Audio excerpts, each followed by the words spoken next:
What's going on, people? It's the Final Damp Boss, aka Results J, aka Joshua. 3 names. I know it's quite confusing. And in this video, we're gonna do a drink taste test of a few drinks, because it's my last day in the Caribbean before I make my way to somewhere else. So it's only right we try a few drinks and whatnot before we leave. It's a beautiful country. I would highly recommend it. You know, the weather's great, the people are lovely, the food's great as well. But yeah, let's get into it. We're also going to I'm going to answer a few questions that I've got listed. So it's going to be a chance for you to see these drinks if you've never had them before, and also get to know a little bit more about myself as well. So yeah, so the first drink, I have to let you know that this is not kosher or it's not halal. It's got alcohol in it. All of them do, except for the Fanta. I think the Fanta should be good. So just a word of a warning if you don't drink alcohol. So first drink, I'm sure you probably can find these in the UK, but I've never really seen them. You know, they do have Magnums out here as well, but you know, I wanted to try something that seems like it's authentic or true to the country that I'm in. So this is definitely probably a sort of Caribbean drink. I see this advert all around Belize. So yeah, so this is called Rude Boi, and this is the original. It's a premium vodka drink, and it says it's got with horny goat weed. Don't know what that means, but we're gonna find out anyway. And it's 7% alcohol. But yeah, I've seen the adverts everywhere for this. Where is it made? In Barbados. So yeah, so it's a Caribbean drink originally. So yeah, it smells kind of sweet. It smells like Magnum.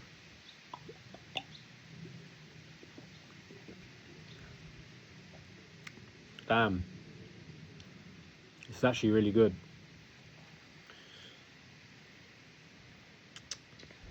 It's like a fizzy, it tastes like a fizzy Magnum, but this is dangerous, to be honest with you. It's very sweet. It's got bubbles in it as well.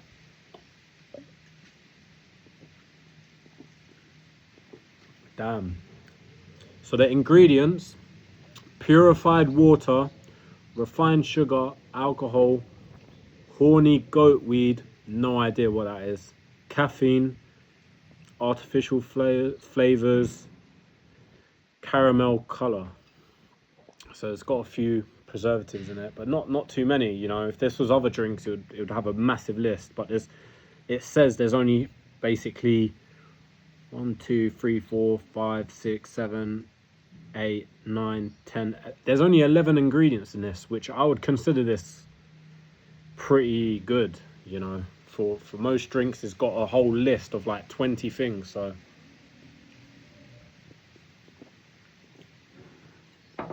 it's good. I would recommend it. And the first question I have for me is, why did you get into damp proofing? So I got into damp proofing solely because of the money, not for anything else. I was learning plumbing at the time. I fell into damp proofing. The guy that was teaching me plumbing was a general builder who put me onto the damp proofing stuff, and I just went at it because I was like, I wasn't one of those people that's in construction because it's my passion or that I want to be the best plumber. I genuinely want to make the best money, and damp proofing was just showing me a type of money that is just not in other trades, in my opinion. So I jumped straight into it and started my own company right away. That is not the traditional route of doing things. I've learned massive mistakes, and I've learned very quickly in just a short amount of time that I've been in the game. So, which is coming up to, it's 2023 that I started the company. Yeah, it's been less than 3 years. It's coming up to basically 4 or 5. It's about 2.5 years since I started. And to be honest, I was going part-time for the first few months until I went full-time. So that's how I got into damp proofing. But now we're gonna try a snack. I don't know what you call this. Like, some people call it plantain, some people call it plantain. I believe in the Caribbean it's called plantain. I don't know. Someone might need to correct me. I'm not too sure. But I know there's a beef between the Africans and the Caribbeans in terms of how it's pronounced, because the Caribbean people, they pronounce it one way, and the Africans, they pronounce it differently as well. So I forgot though. So this bag, it comes with a little sauce as well. It looks like maybe some sort of hot sauce. I don't know how I'm gonna open this. It's not gonna be easy without it going everywhere. Let's try it without first.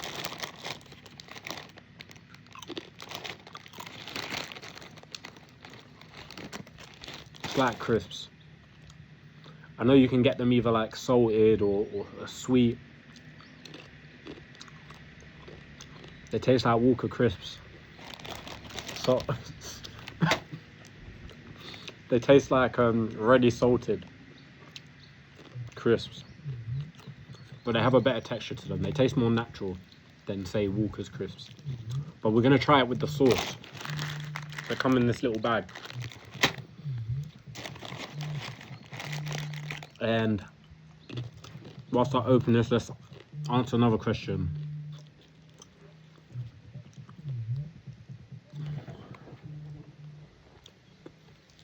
So, next question is, why do you call yourself Final Damp Boss? That's a good question. I purely call myself Final Damp Boss mostly because of marketing, because it's unique, sounds funny. Everyone that knows me knows, like, it just kind of just works, you know. But also, I see myself as a pioneer within this trade, if I'm being honest with you. No one's doing what I'm doing online and talking about damp proofing. Don't know why, but I just see myself as the first and last person to do it, to talk online about it, because, you know, you've got your general builders and, you know, those types of people, scaffolders. You've got that Joe scaffolding guy, and I'm in a niche. I fell in the niche, and I want to bring more attention to it because it's a great industry. It pays really well. It's really easy to get into with the right guidance. So that's the reason why I call myself the Final Damp Boss, because I'm the first and last to do it, you know. And it's very unique. A lot of people have said to me they've never heard of such a trade, of the, you know. And I'm bringing a light to it, you know, and I think a positive light to the trade, you know. So that's why I'm called the Final Damp Boss, because there's no one that's done it. There's other established companies, but not like how I'm talking about it online.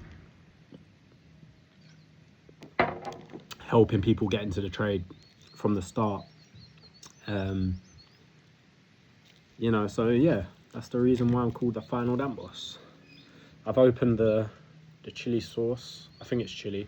By the way, in the Caribbean or even Belize, they have great hot sauces, like amazing. I think they call it the pepper sauce. It's so good. And the way they like pickle the onions, and they're spicy as well. They're just 10/10. So I've got some sauce on it now. Yeah, it's the hot sauce. If you like spicy food, I feel like Belize is like a fusion of like Spanish and Caribbean cuisine. So they call it, in other islands they call it rice and peas, they call it rice and beans here. It's the same thing, it's just called different. But these hot sauces, genuinely, they bring food alive. Like, it's like the sauce was, the food was designed for the sauce. if that makes sense. The sauce wasn't designed for the food's designed for the sauce. And it's 10/10. It's so good. It like brings life, it like brings so much like fire and life to the food. Although the food is good anyway, but the hot sauce just brings it to a different tier. It's so good. It's getting windy. I hope you can hear me well.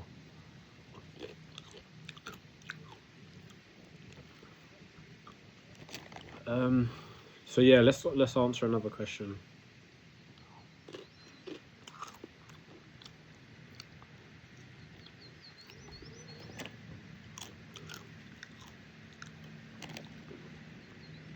So good. I'm just gonna try and keep this short and intense so you don't lose your attention span.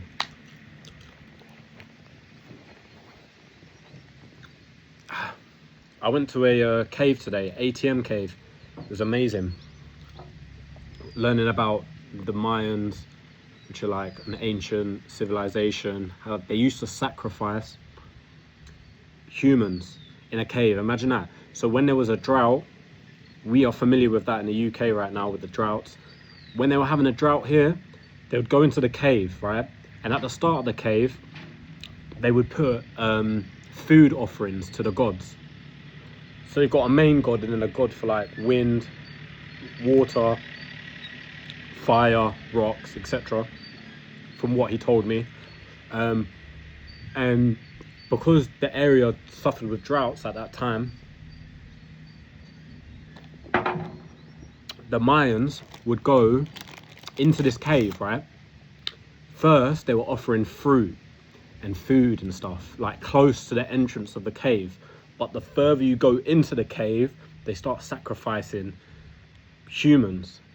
And then all the way at the back of the cave, they're sacrificing babies. Crazy, and the skeletons are still there to this day.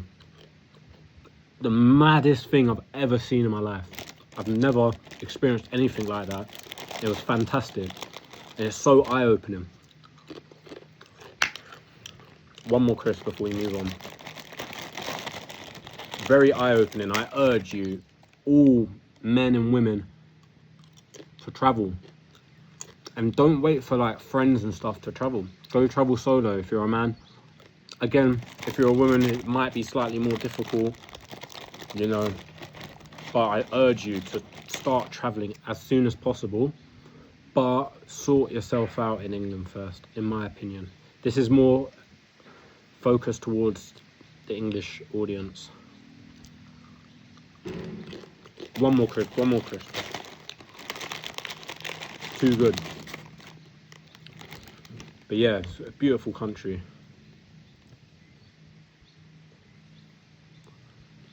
Even where I'm staying is a Mennonite community. The Mennonites are basically Amish. They're similar to the Amish community. Or you could even say they're quite similar to the Orthodox Jews in a few senses. But basically, where I'm staying is a Mennonite community, and they're very like old school. They don't use technology, nothing. They work the land, they're farmers.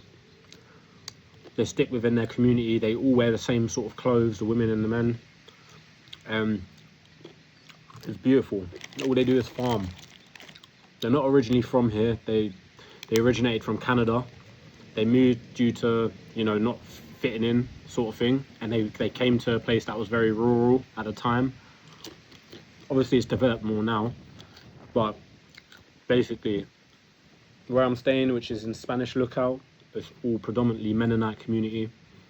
And they're just farmers. They don't do anything else. They go to school for a few years, right to farming. A very beautiful way of living, to be honest. I need to stop eating that. Okay. The next drink, we're going to do all the Rude Boi drinks first. There's 2 more left. So, got this Rude Boi one. Don't know what the difference is between This is the original, and this is the one I'm trying.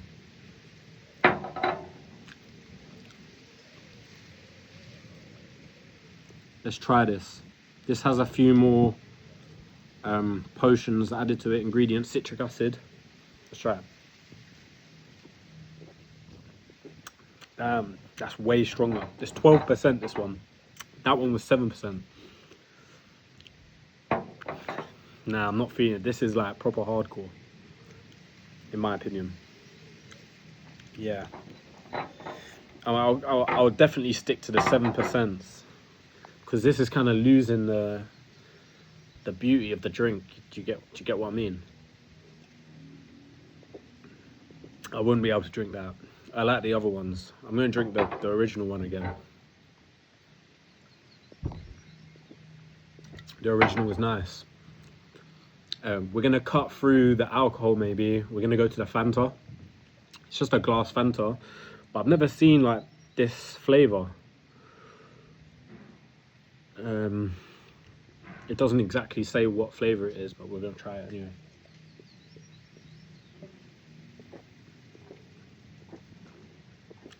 Damn.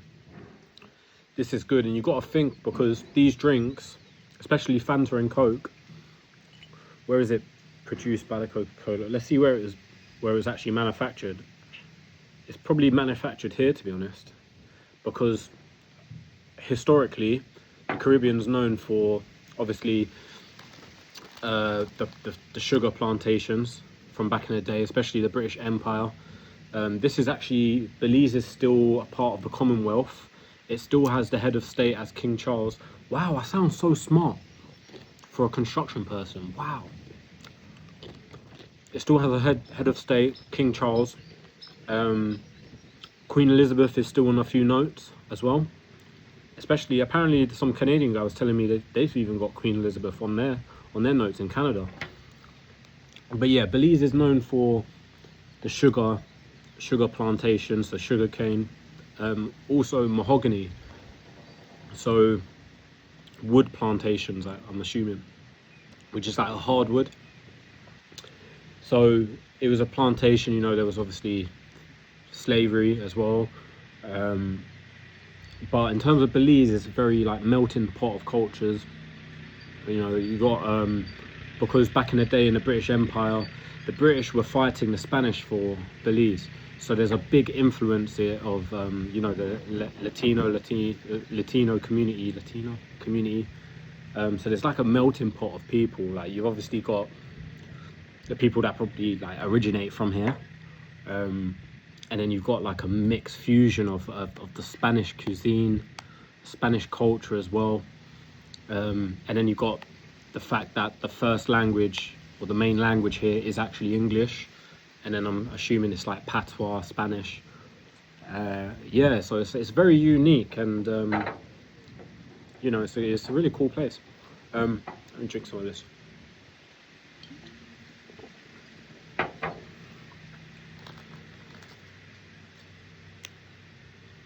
Next question. What's the biggest challenges you face online? That's a good question. Being online is not for the faint-hearted, I'll tell you that for a fact now. The internet's a horrible place. You know, irrespective of what you've achieved, or, you know, just you as a person, like, people are gonna attack you. You know, they're not interested in actually hearing what you have to say. They're only interested in almost like exposing you, you know, not interested to actually talk to you on a one-to-one level. It is a weird place. Of course, we know people's attention spans are extremely small as well. But yeah, the internet, you to pick up a camera takes a very big level of confidence in yourself, and who you are. It's not for the faint of hearted. I would not recommend picking up a camera if you have certain insecurities, because the internet's going to find it, and they're going to make your life difficult. People know me, like people that are probably watching this probably all have a sense of knowing me already. And I'll say it's very challenging to pick up a camera, especially when you're actually deep down like a good person, which I'd assume I am a good person. It's not easy. That's the hardest thing, you know. I could have easily just continued doing my damp proofing company, kept myself with my head down, not open the camera. But you know what? You only live once. I'm starting to move into consultancy side of damp proofing and even construction advising business owners or people wanting to get into the industry, especially damp proofing, because I'm a big advocate for this space. Is amazing. There's nothing like it. So yeah, I had to pick up a camera because this is what I want to do. I think it's rewarding. As Endrick says, and his friend, you know, it's a passion. I'll be honest, it genuinely is a passion to help and make people achieve their goals and get over certain hurdles. But it's not for the faint-hearted. So we tried this drink, the original. We've tried the 12%, which is ghastly, if I'm being honest. It's ghastly. I've even finished this one. That's how nice it was. We tried the Fanta. We spoke about the history of Belize as well. So yeah, tried that. And last but not least, well actually not last, we've got the pure water. Last but not least, we've got the Rude Boi Premium Whiskey Apple. It's 7%, so I'm assuming it's gonna probably be nicer like the other one. But yeah, let's try that. That's grim. Ew, that's disgusting. That's terrible. My honest opinion, it goes original is the best. Oh my god, I don't even know which one's better out of these two. And one of them is 7% and the other one's 12%, so that's saying something to you. Let me try it again.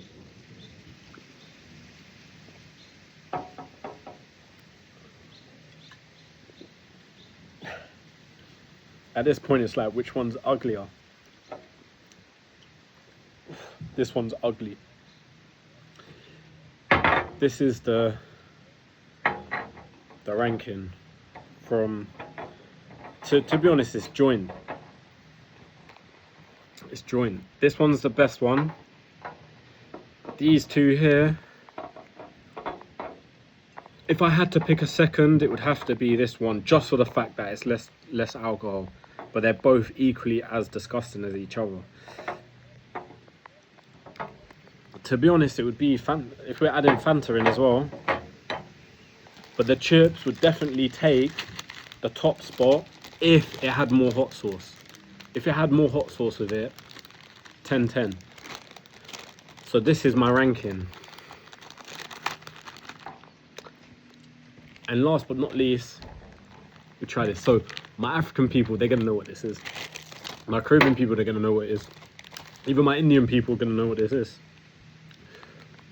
My Southeast Asian people are gonna know what this is. Indonesians are gonna know what this is. The only people that may not know about this is your Europeans, maybe your Americans and Canadians.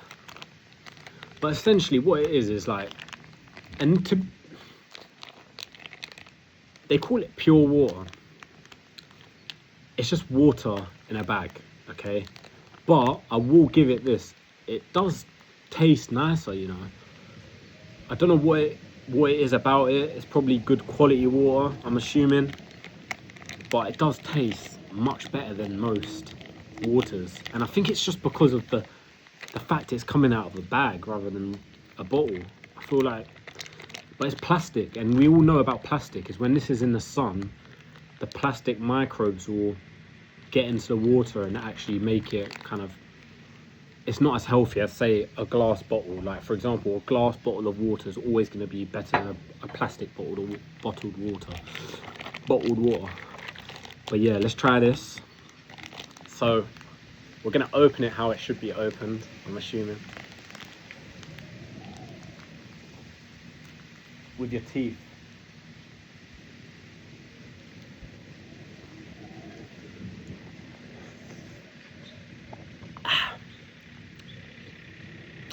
Tasty.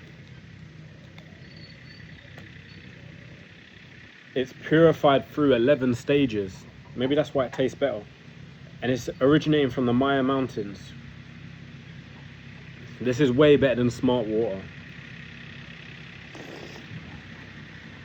And it feels like you're eating because it's coming out of a plastic bag. Is that weird? But it's nice. No complaints there. It's good. I'd recommend pure water any day of the week. But yeah, let's do a final question before we go.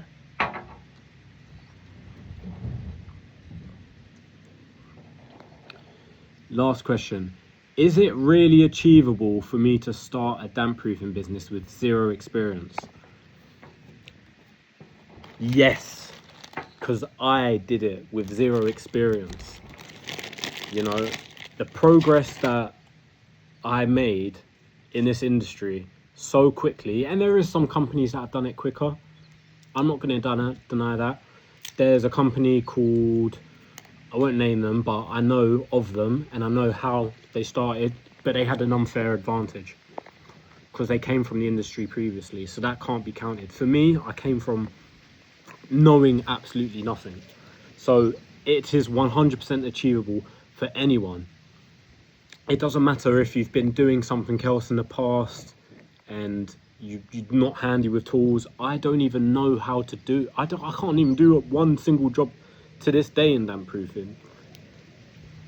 But what I did was I got the job, I learned how to talk about it, I got educated. Well, I didn't even get educated, I educated myself. I learned how to talk with confidence about the issue. And then I would get the jobs and I would give them to other people. But I created a brand which is trusted, which is relied upon. And I'll be honest, it was not an easy route. The route that I took was extremely hard. You know, I wouldn't recommend it. And that's why I sat there and was like, I'm not a property guru. I'm not saying rent to rent or anything like that. I'm talking about an industry, a trade, which I've just learned everything off the back of myself, basically.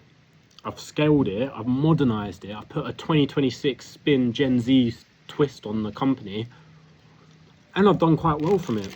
You know, I'm sitting in the Caribbean, and it's a blessing, I'll be honest. And yeah, no experience, of course you can get into it. If not, it's better to get into it when you have no experience, because I'll teach you the right way. You know, I've taken massive L's. I've lost thousands of pounds. I've paid thousands of pounds to mentors that have taught me absolutely nothing. You know, but the thing is, I kept pulling the trigger, and if you pull the trigger enough times, something's gonna land. It's like if you chuck stuff at a wall, eventually something's gonna stick. And I did it so quickly, just for the mere fact that I just kept chucking shit at the wall, and it eventually stuck. Yes, I burnt tens of thousands of pounds in the process, but that's where you will benefit, because you're not going to be chucking tens of thousands of pounds at a wall like me. You know, for me to scale, for me to create this business where it's unheard of. I started this business, like I said, 2.5 years ago. I've done jobs internationally, prime central London. No one does that starting from zero with a phone book with no one in it. So 100% you can get into it, and I advocate everyone to get into it. A few will take the risk, but at the end of the day, that's how the world works. Not everyone's gonna take the risk, but it's worth taking. But yeah, on that note, thank you for watching. It's exactly 30 minutes, this video. Probably not going to be able to go on TikTok and Instagram. I'll cut it down into short form, maybe even post it on YouTube. My TikTok, Results J. My Instagram, Results J. My YouTube, Results J. Give me a follow, like it, comment me, DM me, link in the bio, jump on a call with me, grill me, question me. But yeah, take care everyone. Bye bye.